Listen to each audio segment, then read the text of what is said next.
Mark, I have a dream. I have a dream that someday there'll be a Shark Tank College edition hosted here at USC, where the finest student entrepreneurs from around the country come here to one of the finest programs. Indiana's here? They will be welcome. They will be welcome because everybody wants to move and shoot in Indiana. We have the finest. But the difference is, despite the weather, they still go. They still do. Right. So the dream is that we have this college version, sort of like they used to do College Jeopardy, college startup with everyone coming here. We got the best film school, the entrepreneur program, we got the sound stages, we've got you guys. And my dream would be that it would happen. But because that can't happen right now, do you think maybe we could give you guys, we got these two great entrepreneurs, can we have a pitch? Can we have a cold pitch? You guys want to hear a pitch? You guys want a cold pitch? You game? Quick.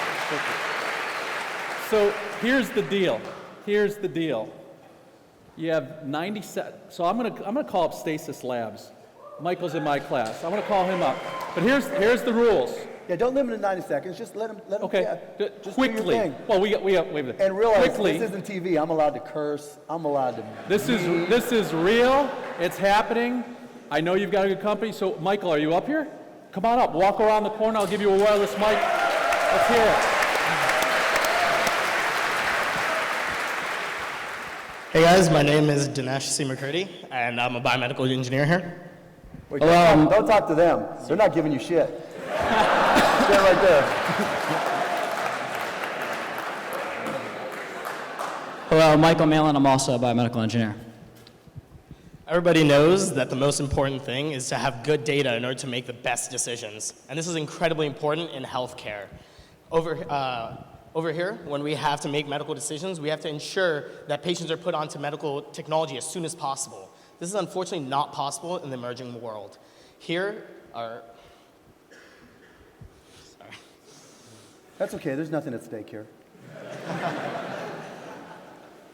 Deep breath. I just want to be clear, I'm trusting my medical stuff to you right now. Come to the side. Come to the side over here. Wait, Dave, can we turn down the house lights? Because we can't. Can you turn down the house lights down a little, or the lights right in their face so they can see them? But stand here. Mark Burnett's never going to forgive if you're not in the shot. So here in America, as soon as you get put into a hospital, you get immediately put onto sensors because they need to know how you're doing. This is simply not the case in the emerging world. Although there's medical technologies out there today, they're simply not built for these markets. They don't meet their needs. What this means is that they're too expensive for this market share. They're just really difficult to use, and honestly, they're just plain ugly. What we're building is something brand new. We're trying to get into the medical device space, and what we've realized is that middle-class hospitals, only 10% of their patients have access to continuous health monitoring. We're trying to target the next 10% of which hospitals? Middle-class hospitals. Middle-class hospitals in India. Oh, in India. Exactly. We're targeting emerging markets. Have access to continuous health monitoring. We're targeting the other 90% where we can get into the low-priority patients and provide them with continuous health monitoring for all patients. So the 10% of the hospitals in India that are geared towards low and no income is who you're targeting, or the other 90%? We're targeting 90% of the patients who are in these medical facilities who currently do not have access to any continuous health monitoring. Okay, so you're not trying to sell to hospitals, you're trying to go direct to patients. We're selling to the hospitals who are, our service is provided to patients, but we're selling to the hospitals. We're targeting this specific patient group in these medical facilities since they currently do not have access. So you're selling to hospitals? Exactly. It's up to them to decide which patients they're going to provide the service to. Definitely. Okay, your turn. And what does it cost? The Stasis system is more beautiful, intuitive. What's that? The Stasis system is more beautiful, intuitive. So wait. You think people with no money in India care about beautiful? You would like to make it beautiful. But could you do this like on a watch or something smaller? Oh, you would like to think so, but unfortunately we were trying to collect a bunch of vital signs. We're collecting 6 core health parameters: respiratory rate, blood pressure, blood oxygen, heart rate, electrocardiogram, and core body temperature. These are required parameters in order... Say that again. Respiratory rate, heart rate, core body temperature, So you're using standard off-the-shelf sensors that are available? Exactly. Okay. We're using off-the-shelf sensors, but we're repackaging it and putting it into a new business model that allows us to get into these developing markets. So yes, it is more beautiful, but it's also more intuitive, and it's at 1/10 of the cost of our current competitors. Excuse me. So what you're trying to do, you're trying to take the sensors, and you've got these buttons, right? Let me see the buttons. They're not actually buttons, they're just a display. So essentially what we're trying to do, excuse me, there's a wire. Yeah, I know, that's a wire. That's okay. The buttons went So, away. and that's what? This is just a battery. Oh, that's for your our battery. Okay, prototype. just plug it. Okay, so this is just, okay. So can you plug it in so I can see what the, Thank you for Respond. not making this a formal pitch. This is much better. there you go. Okay. This is the machine that goes ping. Yeah, so right now, currently you No have Monty vitals Python monitors. fans out there? Damn. Currently you have vitals monitors like that, and those are just simply not easy to use. They require a nurse to go around, manually collect the vital signs, and write them down on a patient chart. Ours automatically transmits this data, whatever it's collecting, to tablet Okay, applications. how are you going to get the data from the patient? Exactly. So our monitor transmits data, such as heart rate and blood pressure. How are you getting to- it from, not The you know, patients. yeah, the it's not patients like have- it's through osmosis. It just, Definitely. Yes, it's through Bluetooth point-to-point connection. what are you giving No, to the patients patient? have blood pressure cuffs, a pulse oximeter, and 3 leads of ECG that are connected directly to that monitor through that port that you see in Right the here. front. So there's a single port that connects the patient to the monitor. The monitor wirelessly transmits this information to our Android application, which is through Bluetooth Low Yeah, but Energy. it doesn't make any sense, right? So you've got these guys wired. Yeah. You've got Bluetooth, Yes. right? You're collecting via sensors that are standard off-the-shelf sensors, Yeah. right? And why would you even bring it to this ugly piece of shit, right? When you could just send it right to and collect it right there. Because it exists, I know, like for example, in Germany and Switzerland right now, all the medical facilities are transmitting directly from your body to like a watch thing or Yeah, an what iPad. is this? What is the purpose of There's this? electronics in there that are required to be able to collect these different vital signs. In order to get these biosignals, you need to go through a lot of circuitry, which just simply cannot be simplified into a watch form factor. Look, I pull up my phone and I collect This those is- 6 things definitely. right in my Android phone. Completely understood, but those are digital signals. Those are digital things, so they're much easier to do. A computer is all digital. Yeah, but what we're doing is you're giving the analog patient signals. these devices. Now you're saying those are analog. Those are just cables. They're cables that, like, if, for example, an ECG electrode just gets attached to your body, but those electrodes carry the signal to get processed, analyzed, grown into a real signal that can be then analyzed by Yeah, but why computers. would you use analog instead of digital? Everything has to be analog because your biosignals are analog. Your heart rate is not a digital signal. Your No, but blood it pressure takes- is not a digital there's signal. There's digital heart monitors, there's digital everything. I mean, No, but the circuitry to make that digital needs to exist, and those do take up space, and that's why that How monitor much- is that size. How much are you selling these things for?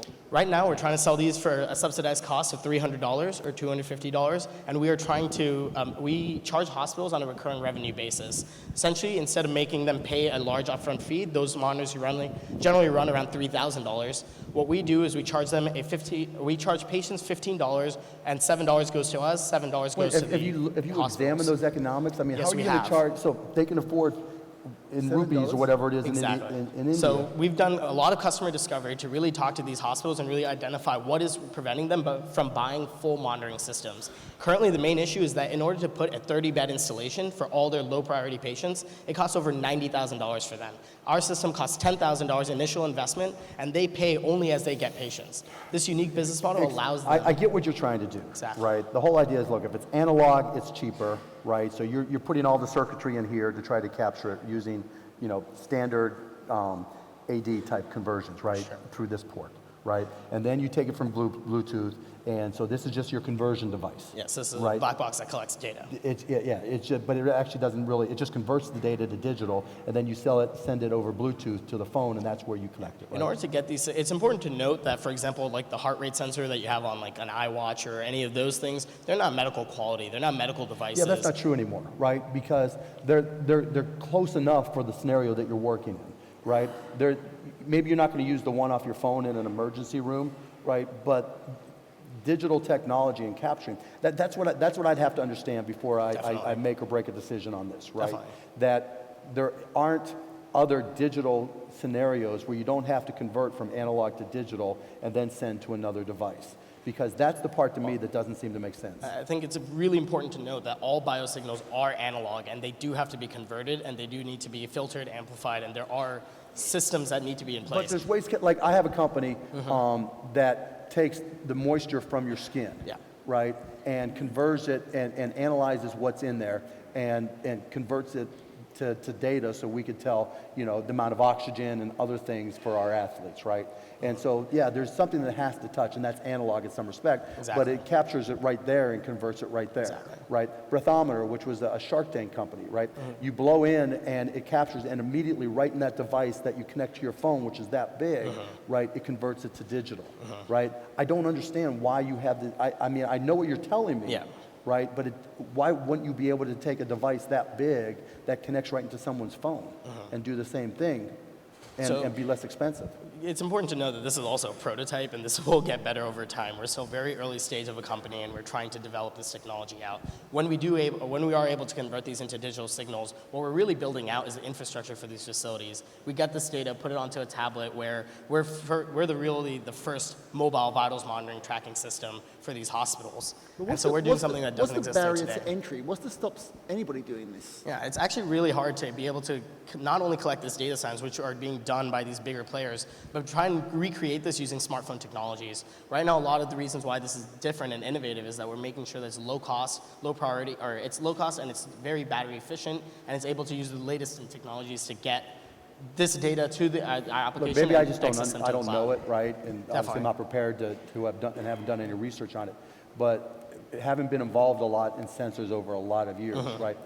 There are ways to capture, and I get that this is a prototype, a proof of concept, right? But what I don't get is why it's so big and why it can't just be an attachment to a phone, right? You know, so my advice to you is that you have a roadmap that you're very clear about that says, look, this thing is just for me to demonstrate to you that within X amount of time, it's going to be that big, it's going to plug right into your phone or not have to plug into a phone, just any, any device can just connect via Bluetooth or mesh network or whatever it may be and communicate the information. Because I get wholeheartedly that this is expensive, this is less expensive. But a lot of the reasons this is expensive is because these companies are entrenched. Yeah. Right? And when you go to sell to the hospital administrators, they're going to take a year. We didn't even get into the selling process. You know, I just did a pediatric care hackathon where we tried to convince healthcare hospitals to cut their buying time from a year or longer to weeks. And so, you know, maybe it's different in India, but I would really be certain about the buying cycle for those hospitals, because you guys could get stuck not only, you know, not being able to fulfill your roadmap, but not having customers. So that's my advice. So one thing I will say to you as well, I'm not going to invest in this, but I will help you. Yeah. That I don't know about India, but I do know Africa really well. So if you think about Africa, people are living in very rural conditions. The trouble is trying to get to a hospital, Definitely. which it could be, you know, several days, weeks walk to get there. So in Rwanda, for example, the whole country's changed. My friend Rick Warren realized there were more local churches in rural communities, so they trained healthcare paramedics to work in these churches, in each village. This is the sort of thing that would be great for the governments to subsidize and put in each of these paramedic centers, not actual hospitals. Can you imagine how many people can never, ever get to a city or get to a hospital, but they can make it for an hour's walk with their family to a local healthcare facility, which is this sort of thing could be really useful. Yeah, especially but if then the you have to government's- deal with getting these. You're going to have to get it to something that's much smaller. Like we had another guy that came on that had a thermometer, right? And the thermometer goes in your mouth and can collect a lot of different things, right? But it connects right to your phone. Yeah. Right, and even in you know, developing nations where they don't have smartphones, they just, you know, they have lower cost, you know, low power phones. You're going to have to figure out a way to connect to them somehow. You know, you got to have a roadmap. I don't think with this as the device, I don't think it has a chance.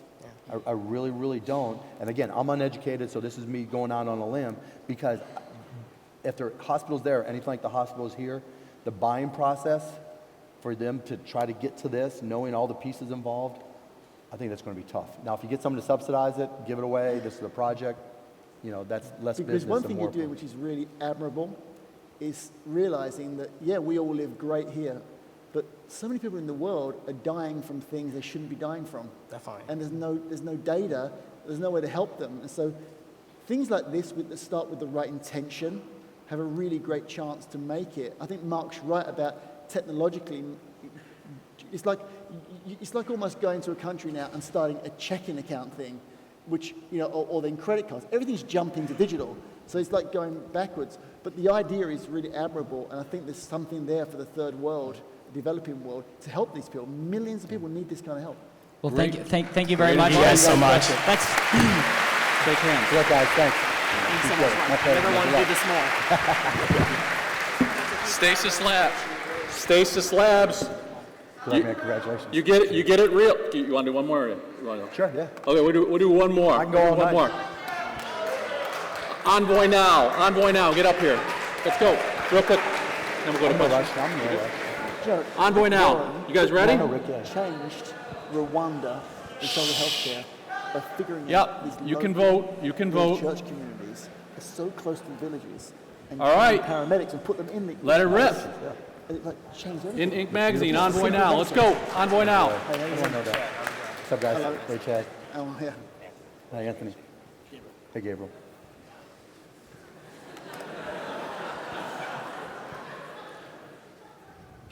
Hey guys, You think that helps? let me know. So, with us college students being the biggest market segment for food delivery, but there's a problem when they see us on the map. With a college campus on the map, it's only a big blank space. They don't see the dorms, they don't see the libraries, and they don't know how to get access inside. Well, my roommate and I were studying in the library as freshman year, and we thought to ourselves, we were frustrated. Why do we have to go outside the library, lose our study spot, and meet them at the gate? Why can't it just be easier? And we thought about it. There's only one reason, and it's access.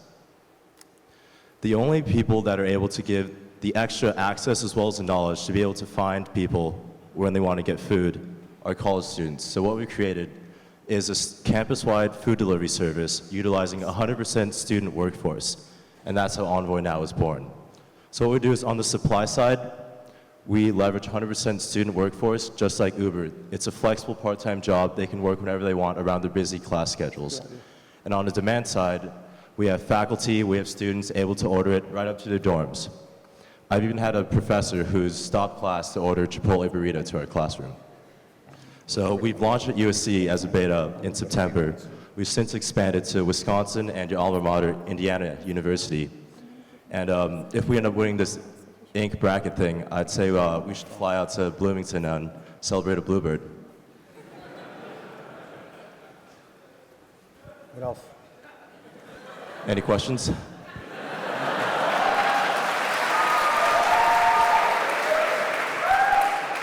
I mean, for the 103rd, campus delivery pitch I've heard, it's not bad.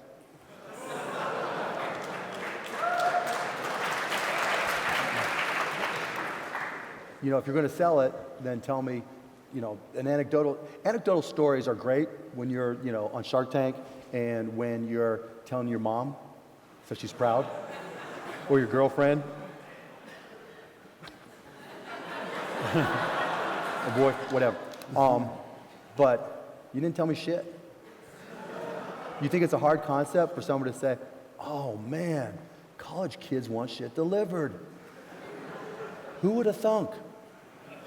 What do they need to have, Mark? What do you need? I mean, when you You hear need to a tell me pitch, something. You need to tell me where's something, your right? traction? Where's your customers? Okay, Where are so your successes? number of customers. You open to multiple markets, right? Great, right? What are your sales that you put in your pocket? What are your margins, right? How much? What's your break even? What does it take to open up another market? Why are you going to keep on opening up the market? There's apps where you just hit one button on an app and it orders pizza automatically. But how much are you looking for? We're currently in the middle of a round for $100,000 at 10%. So I 100. mean, that's not horrible. So, but I mean, what have you done? I can tell you that right now. Yeah, I'm so we listening. launched at USC last September, and in the first semester we did over $22,000 in GMV. We've since launched 2 more campuses and have launched this semester, and are at about Okay, let's start there. $22,000 in gross margin dollars. Yeah, I'll give you Merchandising $100,000 for 5%. Gross merchandise value? Yeah. Oh, so now you're feeding me bullshit fucking numbers. Okay. Good. I'll give you merchandise value. $100,000 for 5%. So wait, how Cut much? Cuban out of it. Wait, how much did you make from the? So Is it 20 yes or no? gross margin value means that's the total value of all the products you sold, right? So I just did it. $100,000 for 5%, right? No, 10%. No, they offered 10%. No, They said no, no, 10%. I said 10, no, You 10. took less than what they offered? yes. Oh, you're crazy. We have a deal. There you go. This is like working with Barbara. It's like working with Barbara. Here's the most important lesson you'll ever get. When you get yes, shut up Yeah, take it. and leave. Envoy. Because there's one. The other 5% has to go back to USC. Wait, because I want to be clear that the other 5% has to go to USC Business School.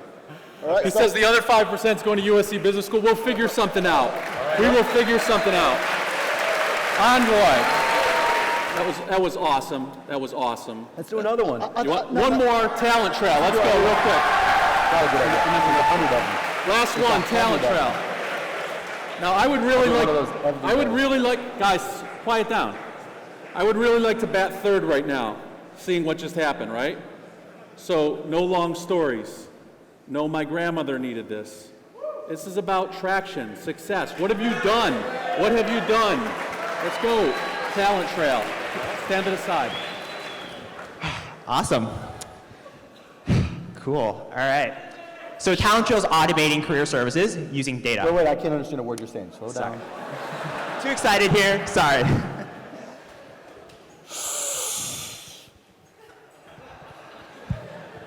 All right. Talent Trail is automating career services using data.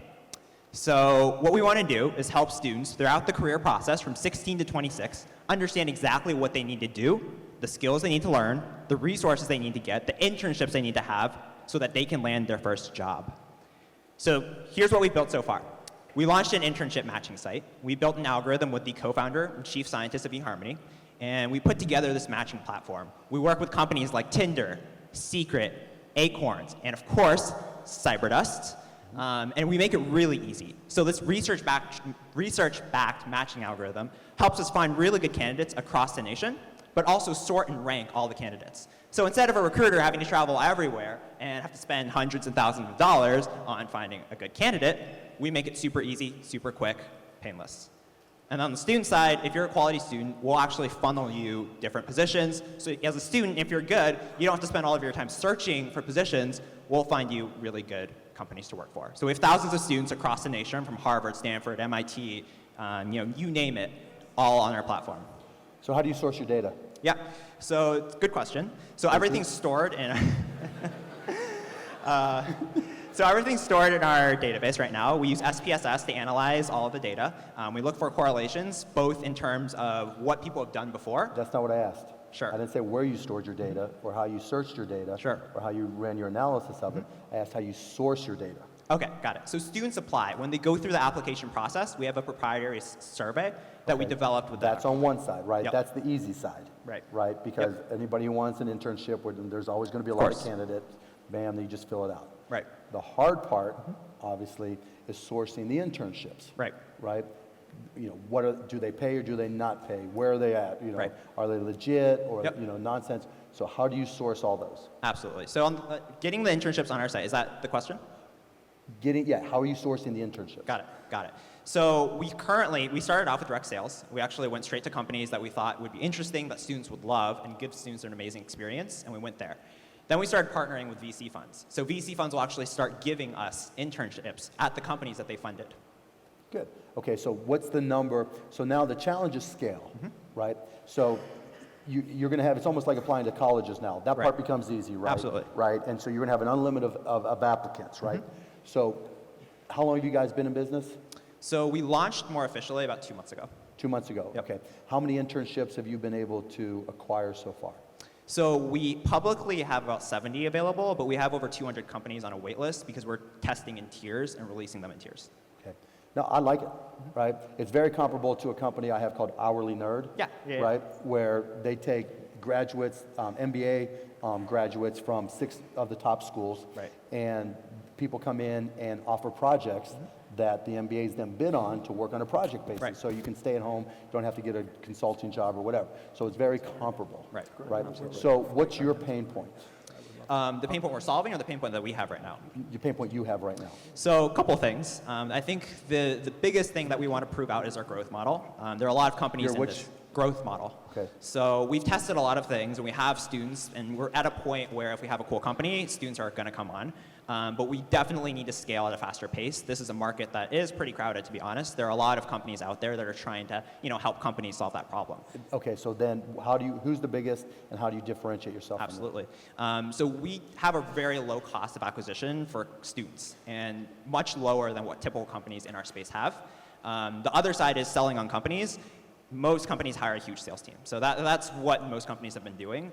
So you're saying you've got well-funded competitors that are out there going to the same people you're going to, basically. In a sense. Yeah, because you're hitting some they haven't gotten full reach yet. Right. Right, so you've got your niche of people here Yep. on the West Coast, Exactly. LA-based and San Yep. Francisco-based VCs Right. that you've developed relationships with. They might you have one in New York, Sure. one in Dallas, wherever, right? And so what do you need? What is your secret sauce that makes you different? So the minute you guys go head-to-head Yeah. at a potential a company that's offering internships, Sure. what's your selling pitch versus them? Absolutely. So we play with the data side very heavily. Most of these companies are job boards, and at heart, they are a job board. You go on, you look at positions, and great, right? We are thinking of things as far as pipelines. So being able to group students in new ways, not just grouping by colleges, which is how recruiters think about it now, thinking USC, Harvard. We want to group it based on skills, based on resources, based on heuristics that they already look at when they're hiring. And what other data are you capturing about your students other than the basic Yeah. resume type stuff? Totally. So And how are you going to track them through the process to know whether or not there's a success factor? Totally. So to answer your first question, personality is one element that we actually track. The co-founder of eHarmony is really good at that. He's one of the psychometric leaders in the industry. So he helps us understand team. So through a series of questions that we developed, we can understand how well someone develops in a small team, whether they like a bigger team, and that is a new team dynamic element. So it's a they can come dating into. app for internships, In a right? sense, you could think about it that way. And the whole goal is to help cultural fit, right? That's one element that I think in this space hasn't been touched almost at all. Culture fits. Yes, No, I exactly. think that's critical. Okay. So that's one. So you're critical developing area. your own analysis, your own heuristics Exactly. in terms of trying to Exactly. define not only on the student end, but also on the company end, so they'll have more successful internships, so they'll come back to you. Yep. And what's the revenue model? How do you charge? Yeah, so we started off charging companies on a monthly basis by launching these listings for them and basically telling them, you don't have to worry about looking for interns, we'll take care of it for you. The feedback that we've gotten, so companies were willing to pay for that. The feedback we got was, this is a competitive space, so remove every piece of friction you can. So stop charging companies and get as many people on and Okay. build that community. So that's what we've been doing. Okay. And how much have you got? You bootstrapped the whole thing, and how much So, have you? so USC actually has been tremendously generous. We've gotten about $20K in just grants, awards, and that's been amazing for us. So thank you so much, USC, Dave, all of, everyone, because that's literally been. What do how you we got? And so what do you need to get to the next level right now? Yeah, so we're starting to put together a $250K round, and the goal is, so as a sort of a disclaimer, we're going full-time on this to really start scaling this out and really compete in this industry. So we're starting to look at this in terms of how do we grow to the numbers that all of our competitors are starting to look at? How do we move faster? How do we use the data? So R&D and marketing are the two big areas that we're spending. Got it. Well, I'll get you my email when it's all said and done, and Yep. we'll exchange some ideas, and we'll see if we're interested. Absolutely, appreciate it. Let's hear it for Talent Trail.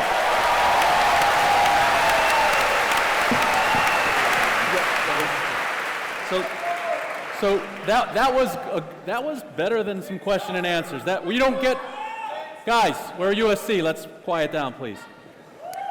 So it's rare that you get two guys like this here. Mark just stopped in. He's actually got to run, but I want to thank him. He's one of my favorite stories, one of my favorite entrepreneurs, and a guy who just does anything for USC. Please thank Mark Burnett. Mark. Everybody, thank you. Appreciate it. Thanks for coming out. I want to make money. You won't. So put me in touch with those guys. And also, and just 5% of that will go to USC. Mark Burnett. Thank you. Thank you.